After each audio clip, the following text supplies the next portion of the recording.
আমার ইজ্জত বাঁচাতে বা জীবনটা বাঁচাতে একটা ব্যবস্থা নিয়েছে, কিন্তু আমি তো ফিরে আসবোই ইনশাল্লাহ। আমার মৃত্যুদণ্ড দিয়েছে, আমি পড়া করি না, আমি আসবো, সময় হলে আসবো।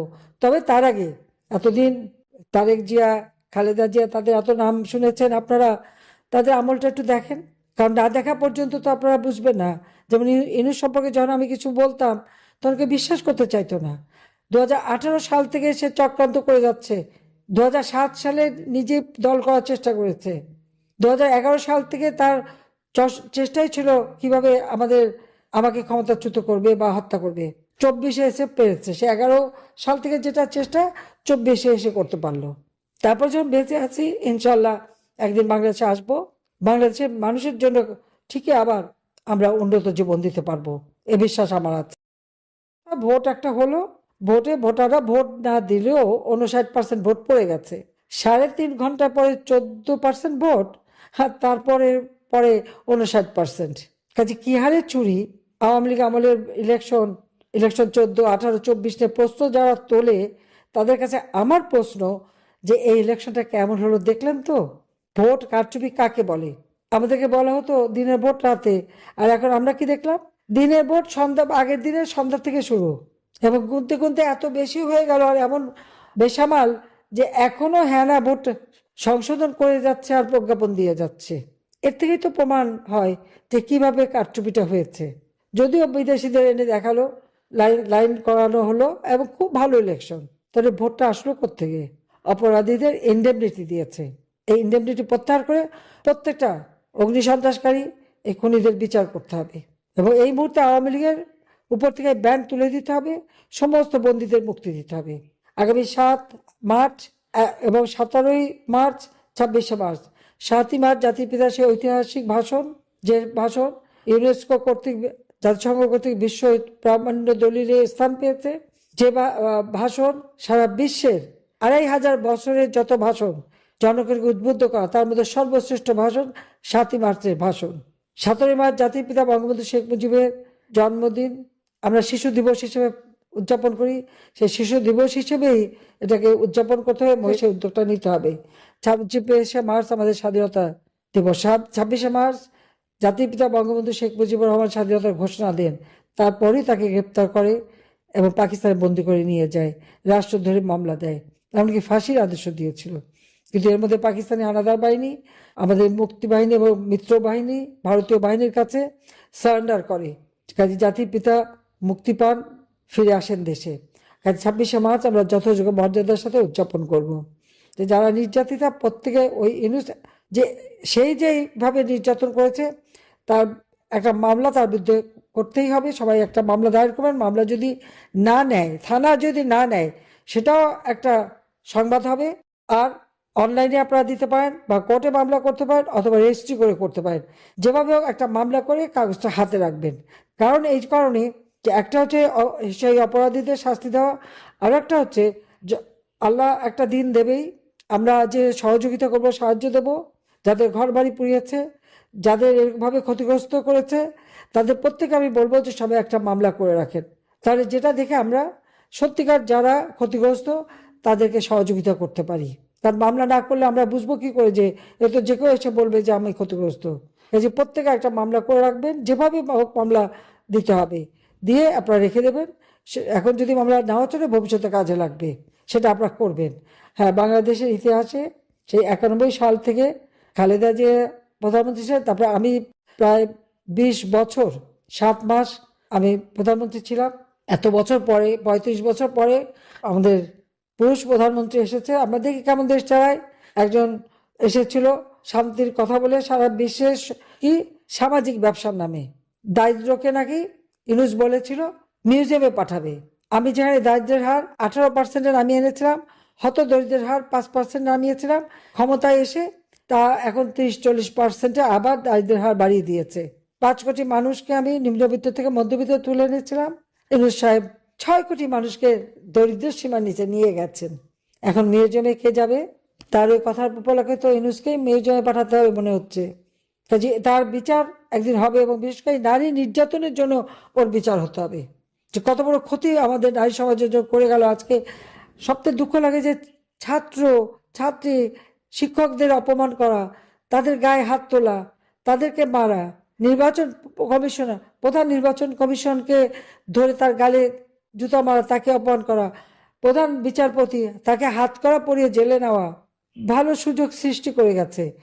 এখন যারাই যে পদে যাবেন তাদেরকে সতর্ক থাকতে হবে, কখন কার উপরে হাত করা পড়ে, কখন কোন প্রধান বিচারপতি হাত করা পড়লো, আর কখন কার কোন নির্বাচন কমিশন এখন যারা ভোট চুরির অপরাধে ওই রাতের ভোট সন্ধ্যায় করায় তার গালেও যে জুতা পড়বে না, এই গ্যারান্টি কে দেবে? কে দেবে? সমাজে কোনো লেহাজ তমিজ নাই, আদব কায়দা নাই, কোনো মান্যগণ্য নাই, আইনের শাসন নাই, বিচার নাই, ন্যায় বিচার নাই, স্বেচ্ছাচারিতা চলছে সম্পূর্ণ। এভাবে একটা দেশ চলতে পারে না। আমার ইজ্জত বাঁচাতে বা জীবনটা বাঁচাতে একটা ব্যবস্থা নিয়েছে, কিন্তু আমি তো ফিরে আসবোই ইনশাল্লাহ। আমার মৃত্যুদণ্ড দিয়েছে, আমি পরোয়া করি না, আমি আসবো, সময় হলে আসবো। তবে তার আগে এতদিন তারেক জিয়া, খালেদা জিয়া, তাদের এত নাম শুনেছেন আপনারা, তাদের আমলটা একটু দেখেন, কারণ না দেখা পর্যন্ত তো আপনারা বুঝবেন না। যেমন ইনুস সম্পর্কে যখন আমি কিছু বলতাম তখন কেউ বিশ্বাস করতে চাইতো না। 2018 সাল থেকে সে চক্রান্ত করে যাচ্ছে। 2007 সালে নিজে দল করার চেষ্টা করেছে। 2011 সাল থেকে তার চেষ্টাই ছিল কিভাবে আমাকে ক্ষমতাচ্যুত করবে বা হত্যা করবে। 24-এ এসে পেরেছে। সে 11 সাল থেকে যেটা চেষ্টা 24-এ এসে করতে পারলো। তারপর যখন বেঁচে আছি, ইনশাল্লাহ একদিন বাংলাদেশে আসবো, বাংলাদেশের মানুষের জন্য ঠিকই আবার আমরা উন্নত জীবন দিতে পারবো। আওয়ামী লীগকে বাদ দিয়ে যে নির্বাচন, এই নির্বাচন একটা অবৈধভাবে ক্ষমতা দখলকারী অধীনে নির্বাচন, যে নির্বাচনে ভোট কারচুপি মানে একেবারে প্রকাশ্যভাবে, যেদিন নির্বাচন তার আগের দিন সন্ধ্যা থেকেই সিল মারা, বাক্স ভরা, ব্যালটে ভরে ফেলেছিল, সেই ধরনের একটা নির্বাচন অনুষ্ঠিত হয়ে গেল সম্পূর্ণ অবৈধ সরকারের হাতে, অবৈধ নির্বাচন। আমি জানি না এরা দেশকে কতটুকু কি দিতে পারবে, যেখানে একটা বিশাল জনগোষ্ঠী বঞ্চিত থাকলো তার ভোটের অধিকার থেকে, তার রাষ্ট্রীয় অধিকার থেকে, সাংবিধানিক অধিকার থেকে। তো সেই দেশ সামনে কিভাবে এগিয়ে যাবে সেটাই এখন চিন্তার বিষয়। তো আওয়ামী লীগের অপরাধটা কি?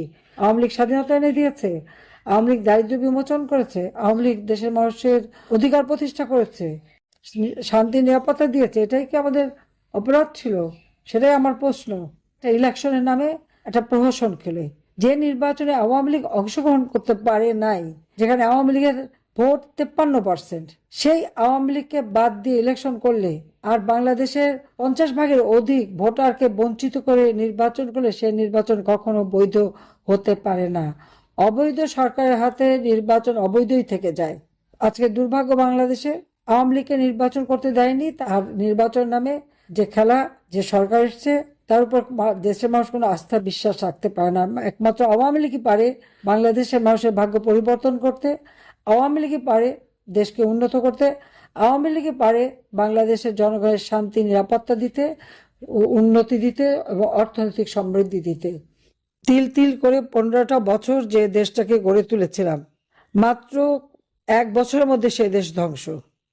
তবে আমার দৃঢ় বিশ্বাস, বাংলাদেশের জনগণের প্রতি আমার আস্থা বিশ্বাস আছে, কারণ এত অপবাদ, এত বদনাম করা সত্ত্বেও যখনই নির্বাচন এসেছে এবং যখনই সার্ভে করেছে দেখা গেছে আওয়ামী লীগ, এমনকি আওয়ামী লীগ 53% ভোটার আওয়ামী লীগকে সমর্থন করে। এত অপবাদ, এত কিছুর পরেও, নির্যাতনের পরেও, কারণ মানুষ আওয়ামী লীগকেই চায়, আওয়ামী লীগের উপরই তাদের আস্থা, এবং বাংলাদেশের মানুষ জানে যে একমাত্র আওয়ামী লীগই পারবে তাদের জীবন মান উন্নত করতে। আমাদের সকল অর্জিত অর্থনীতি সম্পূর্ণভাবে ব্যবসা বাণিজ্য সব দিক থেকে বাংলাদেশ যখন এত বেশি মানে সমৃদ্ধশালী ছিল, আজকে সেটা সম্পূর্ণ ধ্বংস করে দিয়ে গেল। আমার শুধু এটাই দুঃখ লাগে যে দিন রাত অক্লান্ত পরিশ্রম করে এই লাখো শহীদ, যাদের রক্তের বিনিময়ে আমরা স্বাধীনতা পেয়েছি, আমার ভাষা শহীদ, যাদের রক্তের বিনিময়ে আমরা মাতৃভাষায় কথা বলার অধিকার পেয়েছি, আজকে তাদের অবদান সম্পূর্ণভাবে ভুলুণ্ঠিত। আজকের বাংলাদেশ এখন অন্যের কাছে করুণা ভিক্ষা করার দেশ হয়ে গেছে। এই দেশটিকে ধ্বংসস্তূপে পরিণত করে দিয়ে গেল সে অবৈধভাবে ক্ষমতা দখলকারী, মেটিকুলাস ডিজাইনের মাধ্যমে যার ক্ষমতা আরোহণ, ডক্টর মোহাম্মদ ইউনূস।